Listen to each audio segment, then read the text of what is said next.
دوها مبارکه سوره چې د قران عظیم شان درې نویومه سوره ده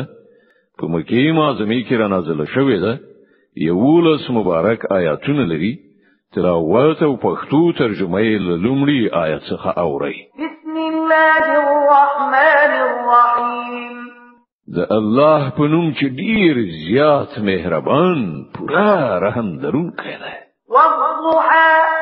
والليل إذا سجى ما ودعك ربك وما قلى ورنا ورځ قسم او په شپې چې کله هغه له چوپتیا سره خورا شي ای پیغمبره ستا پروردگار ته هیڅ کله نه پریخي او نه درنه ناراضه شوی دی وللآخرة خير لك من الأولى ولسوف يعطيك ربك فترضى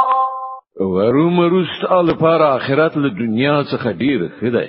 او ډیر ژر به ستا پروردگار ته دومره شی درکړي چې ته ور باندې خوشحاله شي ألم يجدك يتيما فآوى ووجدك ضالا فهدى آیا هغه ته یتیم نه مینځلی او بیا یې پناه درکړه او ته د شریعت له احکام څخه نابلد ومنځلی او بیا یې لارښودنه درته وکړه ووجدك عائلا فأغنى